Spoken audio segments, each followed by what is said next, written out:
I was never the kind of person who believed in fate.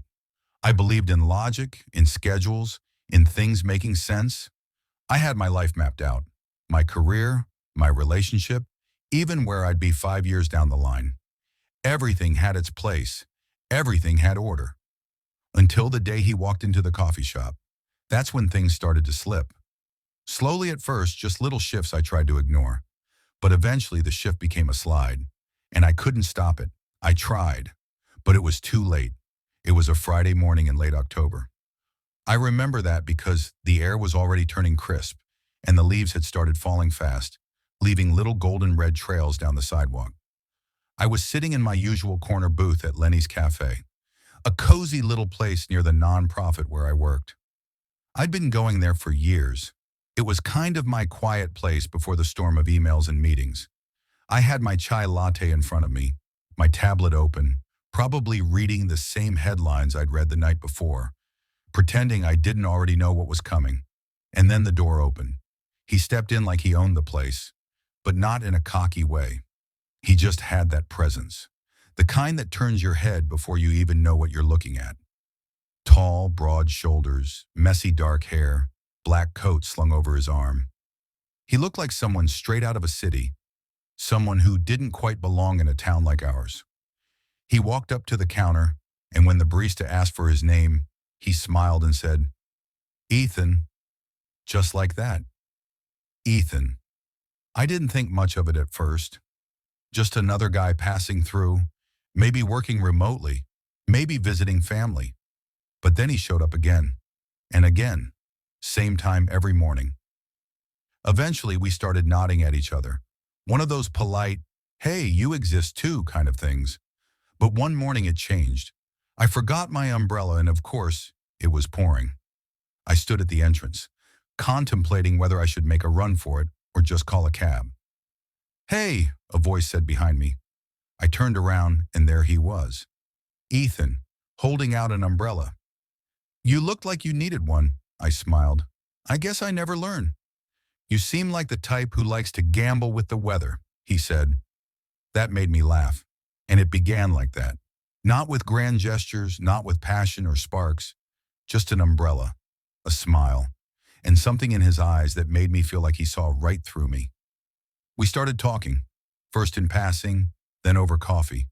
He told me he was an architect from Chicago, here for a temporary project, a new sustainable housing complex in the area. I told him I worked for a nonprofit focused on education and community support.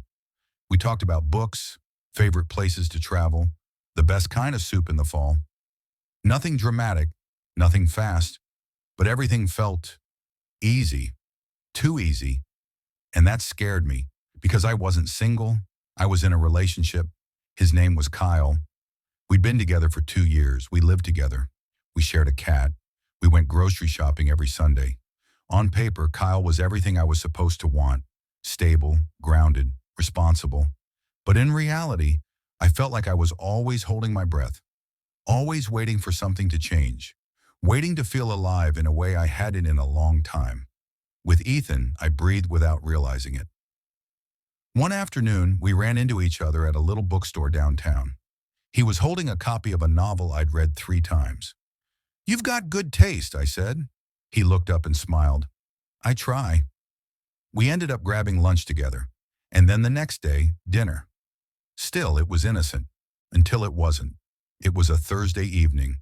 I was walking home from work, and it started raining again. Go figure. And there he was, coming out of the cafe. He saw me, ran over, pulled out the same umbrella he'd once handed me weeks before. "Come on," he said. We walked under that umbrella for 6 blocks, not saying much, just close, closer than we should have been. When we reached my street, I turned to say goodbye, but instead I stood there, frozen, and so did he. His eyes searched mine, and in that moment, I felt something break inside me, like I couldn't pretend anymore. He leaned in, just a little. I didn't stop him, and then we kissed. It was soft, brief, but enough to change everything. As soon as it happened, I pulled back. "I can't," I whispered. "I know," he said. "I'm sorry." And I turned and walked away. I didn't sleep that night. I told myself it was nothing, that I could push it down, pretend it hadn't happened, that I could go back to Kyle and act like I wasn't slipping further and further away from him. But I couldn't. Everything started to unravel. Kyle noticed. Of course he did. One night he sat me down. "You've been distant," he said. "Is there someone else?" And even though I hadn't meant for it to get this far, I couldn't lie. "I don't know," I said quietly. "I didn't plan."